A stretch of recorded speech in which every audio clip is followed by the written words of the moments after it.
Hello, magandang hapon po. Narito po tayo ngayon dito po sa Isla de Sulong, dito po sa Silvino Lubos, Northern Samar. Ayan. So, nandito po sa kanilang private pool. Ayun, maganda po. Nasa tuktok po sila ng bundok, pero magtataka po kayo kung bakit may tubig, So, yung supply po ng tubig nila talagang plenty of supply of water coming from deep well. Ayan. Hindi ko alam. Pero sigurado. Sinabi ko lang. May masabi lang. Ayun. So napakaganda po dito. Napakalinaw ng tubig. At saka sabi nila, pag madaling araw daw talaga napakalamig dito dahil nga tuktok siya ng bundok. At makikita mo yung mga fog po niyan. Magkakaroon ng, sabi pa nila, sea clouds or formation. So matutunghayan po natin yung mamaya kung totoo nga. Kasi nga makikita natin kung totoo nga yung sinasabi po nila na mayroong sea clouds formation dyan dito po kasi hindi talaga mabundok po dito sa area na to. Ipakita ko po sa inyo. Ayan makikita nyo po yun po yung tulay, yun po yung dati yung tulay, medyo mataas po yung tulay nila doon. Yun po yung kumukonekta patungo po mismo sa mismong bayan ng Silvino, So hindi pa po namin napupuntahan yung mismong bayan po nila. So siguro maya po ay pupuntahan po namin. Ayan, dahil nandito po kami ngayon mismo sa swimming pool po, So, hello guys. Medyo mahal po kasi yung bahay kaya kailangan sulitin po natin. Hello guys. So Hello kinakailangan uminom tayo ng maraming tubig para lang makabawi sa halaga ng binayad po natin. So gagawin po natin.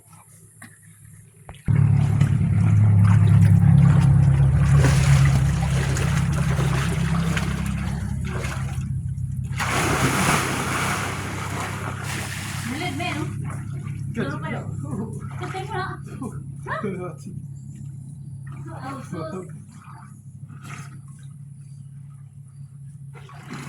Ayun, ganda nga dito. Ika nga nila Instagramable. Ayan.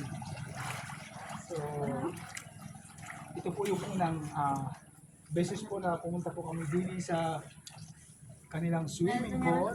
Ito po ang tinatawag na Isla de Sulong. Talagang kilala po dito sa kanilang bayan. At kahit mismo dito sa buong Northern Samar. Ayan, so try nyo po. Search nyo po yung kanilang page, So Isla de Sulong. Meron po silang Facebook account. So yun nga lang, wala po silang mga room rate doon po na pinapakita. So much bisitahin nyo po ng personal po dito sa kanilang lugar po, Ang maganda po,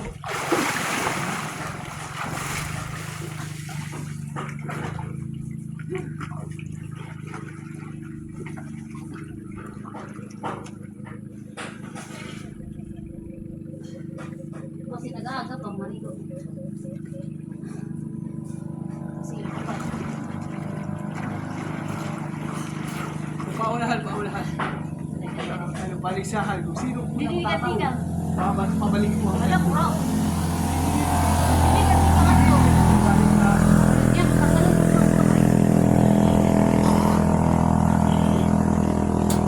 So, para po sa mamintin po yun natin yung kalinisan. Kaya magdudura po kayo. So, yun po dito po sa labas. Kung iinit po kayo, dapat umahon po kayo. May CR po doon. Pinakamalapit po doon. So, para po mamintin po yung kalinisan. So, although nilalagyan na po rin. Pero siyempre, iba pa rin yung talagang malinis na natural. Ano po ito? Diba po? One. Oh, yan. Magkakaroon ng palisahan. 1, 2, 3. Ang mahuli, ganun. Ano na? Oh, 1, 3. 2, 3.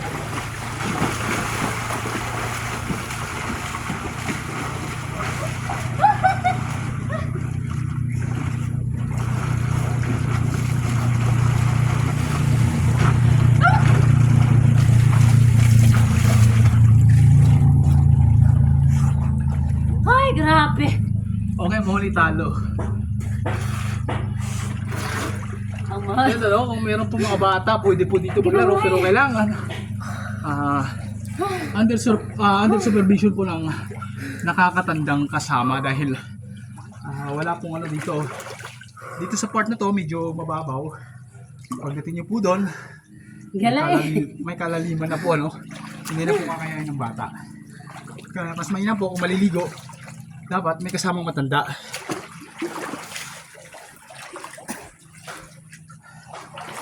Ganda oh! Woo! Sulitin po natin yung bayad po natin dito. Kung kailangan magbaon tayo ng tubig, kukuha tayo. Iuuwi natin. Mahal kasi eh.